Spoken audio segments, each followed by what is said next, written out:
Baik, Assalamualaikum, salam sejahtera, salam GBN, salam Malaysia dan salam kuasa ketiga. Ya, sekejap ya. Baik, saya ditanya oleh penonton, ya, bagaimana kita hendak atasi masalah politik wang yang dilihat tidak ada penyelesaiannya. Okey, apa sebenarnya masalah? Saya ditanya. Itu pertama. Kedua, saya ditanya bagaimanakah konsep GPN atau Gerakan Pejuang Nasional dan The Rakyats Council yang telah saya cadangkan, telah saya syorkan, mampu mengatasi kemelut politik negara, kecelaruan politik negara. Ya, saya ditanya. Ya. Okey. Jadi sebenarnya bagi menjawab soalan kedua, pertanyaan kedua, ya, bagaimanakah GPN yang telah saya cadangkan dan juga The Rakyats Council boleh atasi kemelut politik negara dan kecelaruan politik, saya rujuk anda kepada YouTube berkaitan di YouTube Regi J.C. Ritaudin. Anda boleh rujuk lah. Ada tajuk, anda lihat tajuk, anda sudah tahu. Itulah video yang menjelaskannya. Ya, mengapa konsep GPN, konsep The Rakyats Council satu-satunya cara yang boleh menarik rakyat keluar mengundi beramai-ramai. Dan saya memberi penjelasan terperinci termasuk, ya, apa yang harus dilakukan oleh GPN dan The Rakyats Council selepas pilihan raya umum ke-15. Jadi anda rujuk ke sana. Tetapi hari ini saya ingin membawa kepada perhatian anda satu perspektif yang tidak pernah dibincangkan, ya, oleh mana-mana tokoh politik, oleh mana-mana kumpulan individu pemikir sebelum ini berhubung politik wang yang menjadi salah satu punca, ya, segala yang berlaku sekarang berlaku. Jadi ini yang hendak saya bincangkan sekarang. Jadi sebelum saya sambung, ada juga pertanyaan berhubung dengan isu Skopin, kapal selam Skopin dan isu Altantuya. Jadi buat masa ni saya rasa saya tidak ingin melanjutkan perbincangan tersebut sebab saya sudah pun membuat video-video berkaitan yang anda boleh rujuk di YouTube Regi J.C. Ritaudin, termasuk video di mana saya mengisytiharkan bahawa memang ada bukti penglibatan Najib dalam urusan memilih dan memuktamadkan pembelian kapal selam Skopin. Jadi jika ada keperluan esok hari, saya akan membuat live berhubung dengan isu berkenaan. Buat masa ni saya rasa tak perlu. Baik, saya mulakan, ya. Okey, di Malaysia, okey, kita ada satu masalah besar sebenarnya. Masalah dari sudut budaya budaya apa tu, cara ya, parti-parti politik memilih ataupun mencalonkan individu-individu untuk bertanding di pilihan raya umum, ya, agar mereka boleh masuk parlimen, agar mereka boleh masuk Dewan Undangan Negeri, ya, menjadi MP dan menjadi ADUN. Jadi kita ada banyak parti yang sudah lama wujud seperti UMNO, MCA, MIC, ya. UMNO, parti-parti ini dikira sebagai parti-parti dinosaur, dah terlalu lama wujud. Baik, di belah Pakatan Harapan pun, walaupun mereka baru pernah sekali jadi kerajaan, itu pun tak sampai 2 tahun, tetapi dalam Pakatan Harapan pun ada juga parti-parti yang boleh dikira sebagai parti-parti dinosaur seperti DAP, ya. Dan PKR pun agak lama, dan PKR banyak membawa budaya UMNO, ya, yang dibawa masuk oleh Anwar Ibrahim. So bila kita cerita Barisan Nasional dan Pakatan Harapan, banyak elemen parti dinosaur di dalamnya. Bezanya cuma Pakatan Harapan pada sebelum PRU 14 tidak pernah menjadi kerajaan. Jadi pada PRU 14 Pakatan Harapan berjaya membentuk kerajaan dan dapat merasa bagaimana menjadi kerajaan untuk tempoh 22 bulan. Baik. Masalahnya di negara kita, okey, kita bukannya memilih Perdana Menteri secara terus. Kita bukannya memilih pemimpin kerajaan secara terus. Ya, kita memilih ahli-ahli parlimen. Okey, menerusi proses pilihan raya. Dan individu atau ahli parlimen yang mendapat sokongan majoriti dalam parlimen boleh menjadi Perdana Menteri atau dipertimbangkan sebagai calon Perdana Menteri. Ya, sebab Perlembagaan Persekutuan dia tidak rujuk kepada parti. Dalam soal pelantikan Perdana Menteri dan menteri-menteri kabinet, dia tidak rujuk kepada parti. Dia hanya merujuk kepada keahlian anda di dalam Dewan Rakyat, khususnya bagi jawatan Perdana Menteri. Kalau menteri, sama ada keahlian anda dalam Dewan Rakyat atau Dewan Negara. Jadi kita bukan memilih Perdana Menteri, kita bukan memilih menteri, kita memilih ahli parlimen. Dan ahli parlimen yang mendapat sokongan majoriti boleh dipertimbang sebagai calon Perdana Menteri. Okey. Bukan seperti di Amerika Syarikat. Di Amerika Syarikat, Presiden Amerika Syarikat dia dipilih secara terus oleh rakyat menerusi proses pilihan raya. Jadi dia sebenarnya boleh memilih sama ada dia nak menjadi ahli parti Republican ataupun dia nak jadi ahli parti ahli Demokrat, ya, dia boleh pilih. Okey. Tetapi di Malaysia kita memilih ahli parlimen. Jadi sebenarnya siapa sahaja boleh bertanding di pilihan raya untuk menjadi ahli parlimen. Jika anda bertanding sebagai ahli parti, maka semestinya anda perlu mendapat kelulusan parti untuk menjadi calon. Itu sahaja satu keperluan. Itu satu keperluan yang tidak dapat dinafikan. Maknanya anda tidak boleh buat keputusan sendiri. Anda perlu mematuhi keputusan parti yang akan menentukan sama ada anda boleh jadi calon atau tidak. Ya. Tetapi anda juga boleh menjadi calon bebas. Jadi jika anda menjadi calon bebas, anda tidak perlu menurut kehendak parti. Anda terus boleh bertanding.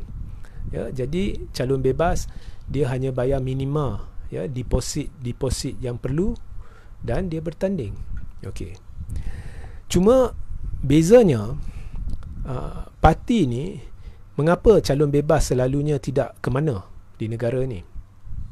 Okey. Sebabnya calon-calon bebas di negara ni bukannya orang yang kaya raya.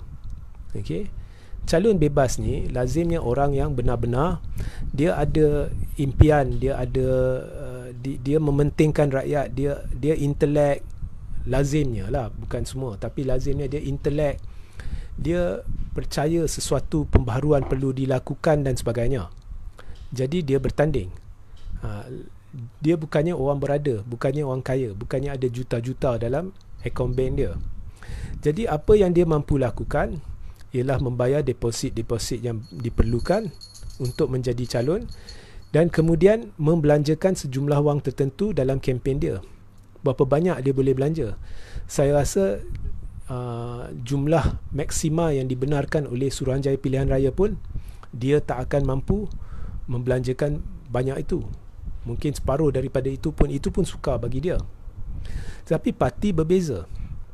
Parti ni dia akan calonkan ramai orang dalam satu-satu contohnya negeri, contohnya peringkat parlimen negeri. Kita ambil contoh Melaka. Okey, jadi parlimen Melaka ada beberapa kerusi parlimen Melaka.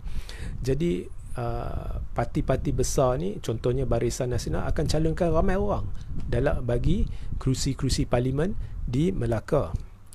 Dan parti akan membayar deposit yang diperlukan bagi setiap calon mereka dan parti mampu membelanjakan, ya, jumlah maksima yang dibenarkan oleh SPR bagi setiap calon. Parti mampu. Dan sebenarnya perbelanjaan jauh melebihi ya, jumlah maksima yang dibenarkan oleh SPR. Ya, memang jauh melebihi. Mengapa saya kata jauh melebihi? Sebabnya kita sangkakan hanya berapa ribu ke belah ribu ke puluh ribu parti-parti semua mematuhi apa yang ditetapkan oleh SPR. Sebenarnya itu bukan keadaannya. Keadaan sebenar, perbelanjaannya satu calon parlimen boleh sampai juta-juta. Ya, sebabnya ada perbelanjaan-perbelanjaan lain yang parti boleh terlepas jika tanpa pengetahuan sesiapa, boleh terlepas. Ya, contohnya di dalam parti sendiri mereka ada mekanisme untuk membantu calon, duit dikeluarkan, yang itu tidak akan dikira sebagai sebahagian daripada jumlah perbelanjaan pilihan raya. Jadi jika kita kira semua perbelanjaan sana sini, nak bayar orang ni orang tu, nak bayar pemandu pergi kutip pengundi, nak buat ni buat itu kan, sebenarnya ada perbelanjaan terselindung dan ianya boleh sampai juta-juta, ya, bagi 1-2 juta contohnya, bagi setiap calon, khususnya calon-calon penting. Ini memang sedang berlaku. Jadi kalau kita lihat calon bebas, dia tidak ada kemampuan untuk menandingi keupayaan yang ada pada parti untuk berbelanja bagi setiap calon. Jadi sebab itu calon bebas dia tidak akan ke mana. Lagipun calon bebas dia seorang satu kerusi, dia bertanding satu kerusi, dia belanja sedikit untuk kempen dia. Barisan Nasional contohnya, dia akan letak calon banyak kerusi, setiap calon perbelanjaan dia sungguh besar. Jadi ini akan menimbulkan aura kempen Barisan Nasional yang besar dan meluas di negeri berkenaan, yang akan menenggelamkan kempen pilihan raya calon bebas.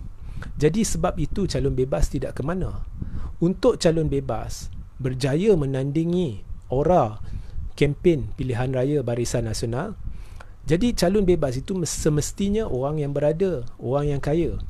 Dia seharusnya mampu, ya, membelanjakan, mengambil risiko, contohnya membelanjakan sampai juta, ya, walaupun itu dah jauh melebihi maksima yang dibenarkan oleh SPR, tetapi ada cara-cara lain benda ni boleh dibelanjakan, ya, yang tidak akan melanggari, ya, apa yang ditetapkan oleh SPR. Mungkin bantuan orang ni orang tu, ya.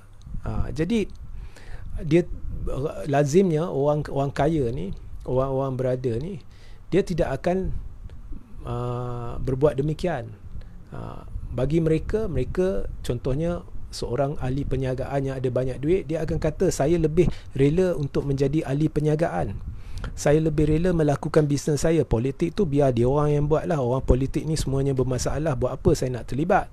Saya cuma nak lepas dah menang, saya lihat siapa MP, saya cuba berbaik dengan dia, saya cuba bantu dia dalam di sana sini sebagai ganjaran, mungkin dia boleh bantu saya dalam perniagaan saya dan sebagainya. Itu cara orang kita berfikir. Jadi sebab itulah dengan cara pemikiran ini, lanskap politik di Malaysia dikuasai oleh kepartian, dan parti-parti akan menentukan siapa calon, dan secara tidak langsung ahli-ahli parlimen, siapa perwakilan dalam parlimen dikuasai hampir sepenuhnya oleh parti-parti politik, ya. Dan apabila kita masuk ke dalam parti pula, babak parti pula, kita lihat kepimpinan utama, ya, dia ada satu layer di bawah dia, pemimpin-pemimpin yang merupakan yes man, ya. Dalam UMNO pun sama, MCA pun sama, MIC pun sama, DAP pun sama, PKR pun sama, PAS pun sama. Dia orang ni perlu angguk kepada pucuk pimpinan. Kalau pucuk pimpinan kata duduk, dia akan duduk. Kalau pucuk pimpinan kata lompat, dia akan lompat, ya. Jadi ini semua tukang angguk. Ini memang menjadi budaya di sini. Okey, jika anda terlalu mempunyai pemikiran sendiri dan sentiasa cuba mengutarakan pemikiran anda di mesyuarat-mesyuarat yang bertentangan dengan pemikiran kepimpinan parti, lama-lama anda akan dianggap sebagai masalah. Tahap kematangan di sini adalah kurang di Malaysia, khususnya dalam parti-parti besar ni. Bagi mereka, anda perlu ada anda perlu bersetuju sepenuhnya atau hampir sepenuhnya dengan pucuk pimpinan. Anda perlu menjadi loyalist, anda perlu menjadi seorang yang akur dengan apa yang ditetapkan oleh pucuk pimpinan. Anda tidak boleh menonjolkan kebijaksanaan anda dengan terlalu nyata, ya, sebab pucuk pimpinan tidak akan suka. Jadi itu budaya dia di sini, sebab sistem kepartian menakluki, menguasai, ya, sistem pilihan raya dan juga perwakilan di dalam parlimen. Jadi sebab itu budaya ini tidak berjaya dibantutkan atau dikuburkan setakat ini, ya. Jadi kepimpinan utama ada satu layer pemimpin-pemimpin yang menjadi penyokong tegar mereka, dan layer kedua ni seterusnya mesti ada layer ketiga, lapis ketiga. Lapis kedua ni apabila mereka memilih orang-orang untuk duduk dalam lapis ketiga, untuk menonjolkan pemimpin-pemimpin lapis ketiga, untuk beri peluang kepada orang-orang untuk menjadi pemimpin lapis ketiga, semestinya mereka akan pilih orang yang maaflah, ini kena berterus terang lah, mereka akan memilih orang yang tahap intelek mereka lebih rendah sedikit, maknanya kurang cerdik sedikit. Mereka akan memilih sebegitu rupa supaya lapis ketiga tidak akan menjadi ancaman kepada lapis kedua.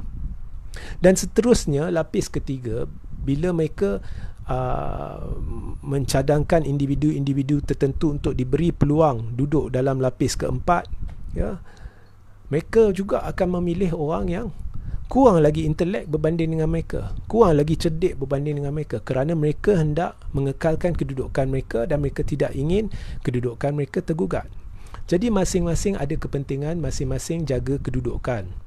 Jadi bila perkara ni berlaku, lama-lama di dalam sistem kepartian di Malaysia, khususnya melibatkan parti-parti besar, parti-parti giant seperti UMNO, DAP, PAS, PKR, MCA, MIC, lazimnya, ya, ini bukannya satu benda yang tepat kalau kita lihat secara keseluruhan, tapi lazimnya jika anda pergi dari kepimpinan atas ke bawah, tahap intelek lazimnya berkurang, tahap kecerdikan, kematangan politik berkurang.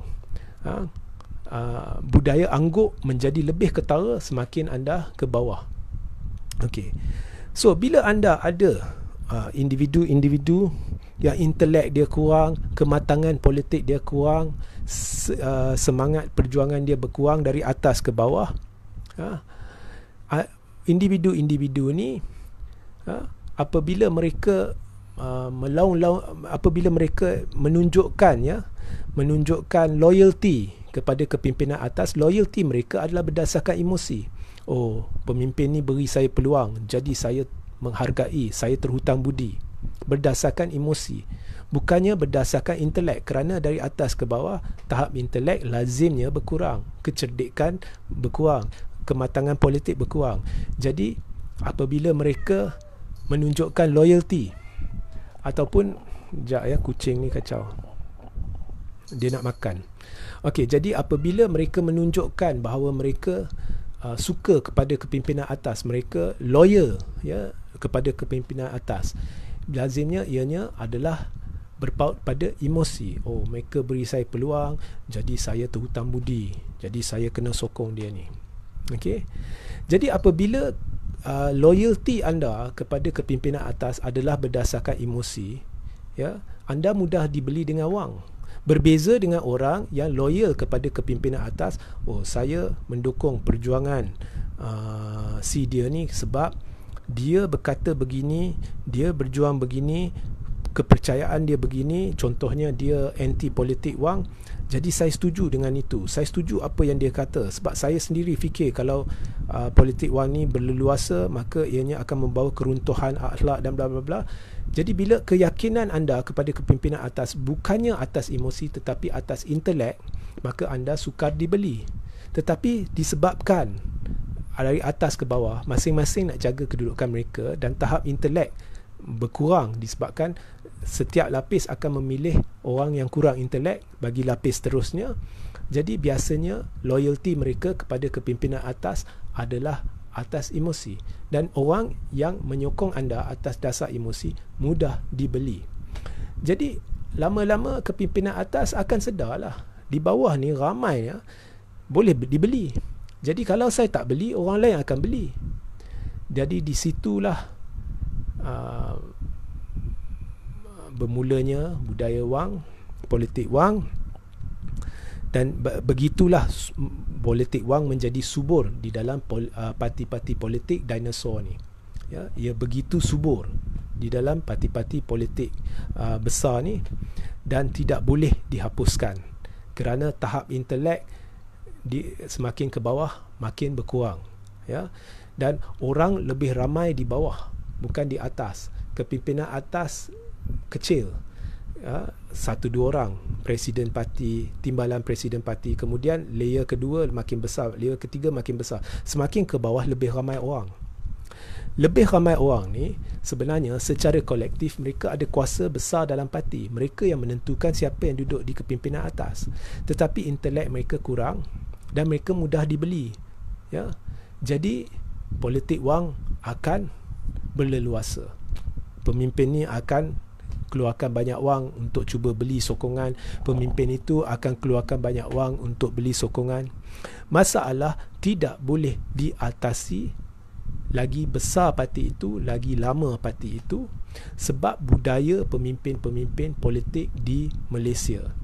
Dan juga saya bukan nak salahkan parti saja, budaya rakyat Malaysia yang kata, contohnya ada usahawan, dia ada banyak duit, dia rasakan ada yang tidak betul berlaku dalam lanskap politik, tetapi dia tidak ingin terlibat kerana dia kedekut, dia tidak ingin membelanjakan wang untuk bertanding menjadi calon. Dia tidak sanggup keluarkan 1-2 juta, bagi dia itu satu kerugian. Baik aku guna untuk diri aku sendiri, ya, bagilah orang politik lakukan kerja mereka, bagilah mereka bergaduh sesama sendiri. Bila anda ada budaya ini, maka anda sebagai rakyat Malaysia yang biasa secara tidak langsung membantu menyuburkan dan memarakkan politik wang dalam negara ini. Jadi jangan sentiasa tuding jari kepada parti, lihat juga, cerminkan juga diri sendiri. Kemelut politik yang berlaku hari ini adalah ada kaitannya dengan anda sendiri, ya. Jadi bagaimana kita nak atasi? Okey, parti-parti baru akan ada masalah yang sama. Parti-parti baru yang diwujudkan akan ada masalah yang sama, tetapi pada peringkat awal semestinya masalah ni tidak serius atau mungkin tidak wujud lagi kerana baru parti baru. Jadi baru dah wujudkan kepimpinan utama, kemudian kepimpinan layer kedua, dan kepimpinan layer kedua dia bawa mindset yang sama seperti UMNO dan sebagainya, sebab ramai di dalamnya pun dulu duduk dalam UMNO dan sebagainya. Jadi mereka juga akan pastikan kedudukan mereka selamat. Jadi mereka akan memilih orang-orang untuk duduk dalam layer ketiga di kalangan mereka yang tidak menjadi ancaman kepada mereka. Dan lazimnya orang yang tidak jadi ancaman, lazimnya lah, bukan selalu, adalah orang-orang yang intelek dia lebih rendah. Bukan saya nak hina, ini saya perhati, ini memang hakikat, ya.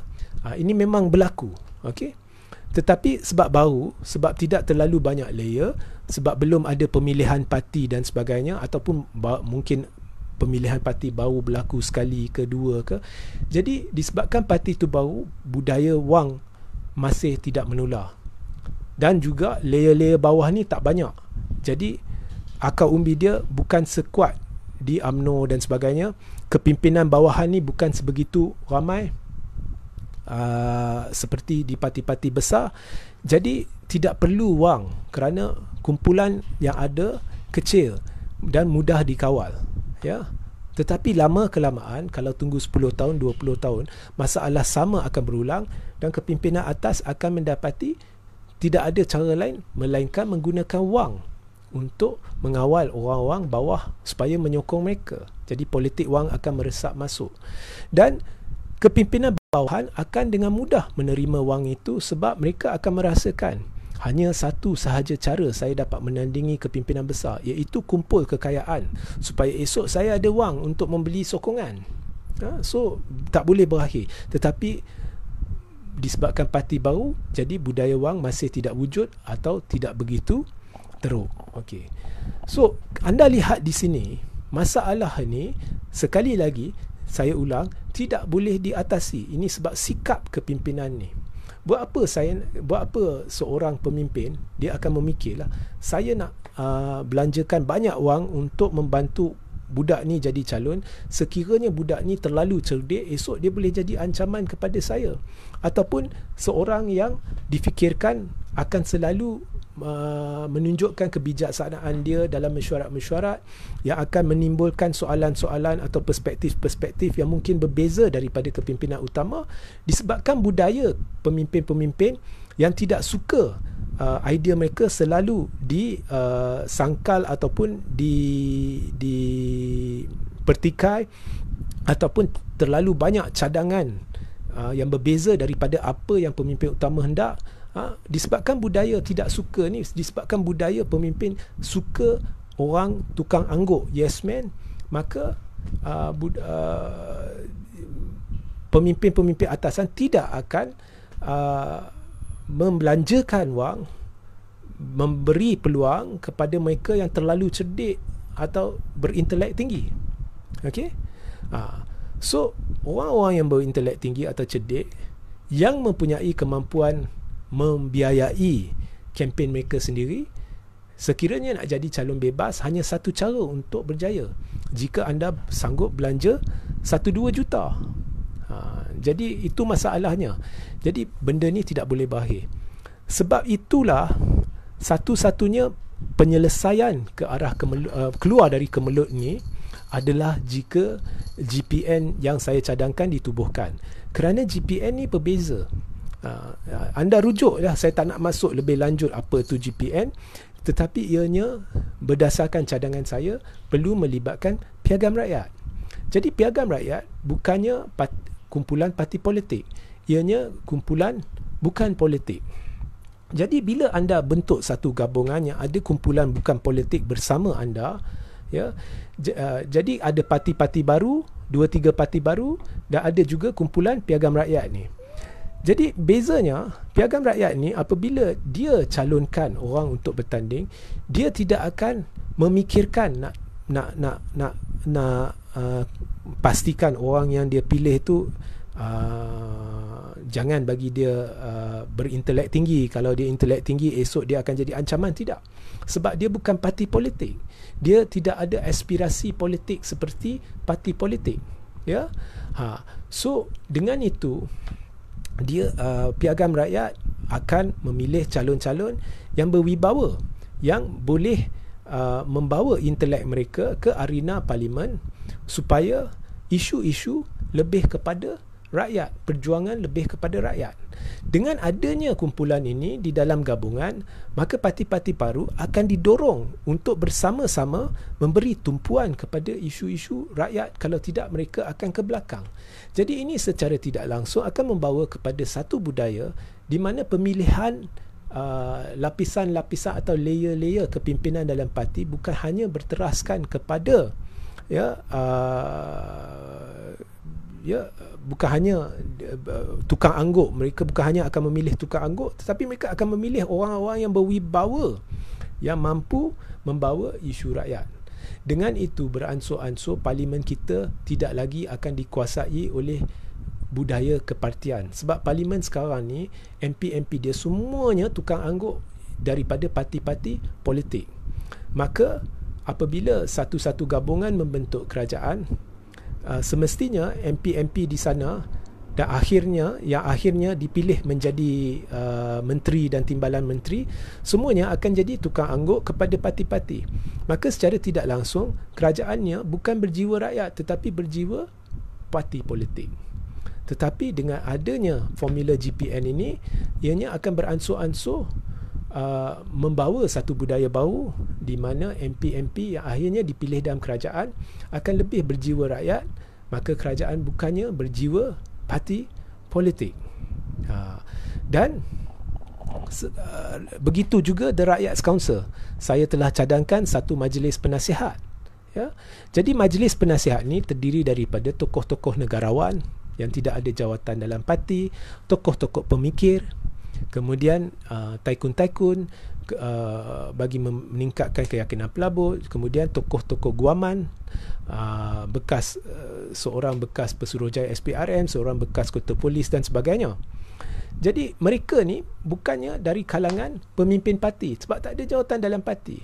Jadi mereka tidak ada aspirasi untuk memastikan jawatan mereka ni tidak diganggu gugat sebab mereka memang tidak ada jawatan di dalam parti. Jadi semestinya The Rakyats Council ni akan berjiwa rakyat. Dan apabila The Rakyats Council menasihati gabungan ini dalam babak siapa yang harus jadi Perdana Menteri, pertimbangan The Rakyats Council adalah ke arah kesejahteraan rakyat, kesejahteraan negara, bukan kesejahteraan parti. Sebab itulah satu-satunya cara untuk membawa negara kita keluar dari kemelut kepartian politik wang yang sebenarnya tidak akan ada penyelesaian, ialah dengan menubuhkan GPN dan The Rakyats Council. Ini satu perspektif baru, berbeza daripada apa yang telah saya jelaskan sebelum ini. Kalau anda penjelasan lebih lanjut berhubung dengan penubuhan GPN, penubuhan The Rakyats Council dan formula yang telah saya ketengahkan sebelum PRU15 dan selepas PRU15 yang dapat memastikan, yang dapat memberikan keyakinan kepada rakyat bahawa GPN dan The Rakyats Council boleh mengesahkan tidak akan berlaku pengkhianatan, rujuklah YouTube saya berhubung isu ni. Apabila anda selak YouTube live saya yang lama, anda akan nampak video yang menjelaskan GPN dan The Rakyats Council ini. So itulah penjelasan saya hari ini. Lain daripada yang lain lah. Jadi kita pun dah nak raya. Saya sebenarnya tak nak bincang lah isu Altantuya, isu ni dan sebagainya, sebab kita pun jangan jadi terlalu taksub politik sehingga nak dekat-dekat raya pun masih hendak bincangkan benda-benda yang bukan-bukan. Okay? So tujuan saya hari ini adalah untuk memberi satu perspektif baru mengapa berlakunya politik wang. Rakyat sama-sama bersalah, pemimpin-pemimpin juga sama-sama bersalah, dan budaya ini tidak mungkin dapat dihapuskan. So melainkan ada satu formula yang betul-betul baru. Okey. Jadi jika anda ada soalan, anda boleh bertanya sekarang. Saya tahu topik ini tidak akan membawa mungkin ramai ada yang tidak minat dengan topik ini sebab orang suka pendedahan, orang suka teori konspirasi dan sebagainya. Okey, saya tahu orang jarang suka perbincangan intelektual. Okey, tapi minta bantu share ramai-ramai sebab perspektif saya ni tidak pernah dibawa. Okey. Syakir Malis, kemelut semua tantin. Okey, ini semua laskar lah. Okey. Jadi jika tidak ada soalan, pastikan anda rujuk live saya semalam, di mana saya bercerita berkenaan dengan bukti penglibatan Najib di dalam isu pemilihan dan pembelian kapal selam Skopin. Dan sehingga kita berjumpa di lain masa. Okey, ada soalan. Mat Spana nak tanya tuan, bilakah The Rakyats Council akan ditubuhkan?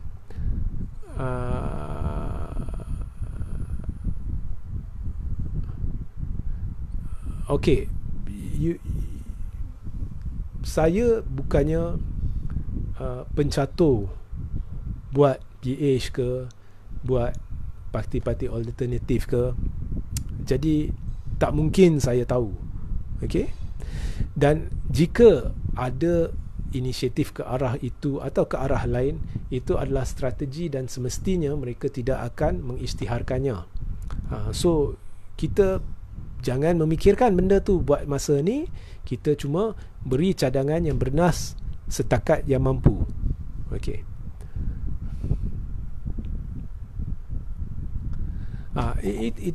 Dan itulah kadang-kadang berdasarkan penjelasan saya ni, kadang-kadang mengapa setelah melihat apa situasi-situasi melibatkan parti-parti politik ni, saya pun rasa makin rasa meluat lah ya, apabila orang tanya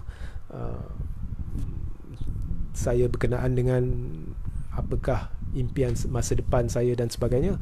Saya tidak memikirkan sangatlah ya, sebab saya rasa meluat dengan apa yang sedang berlaku.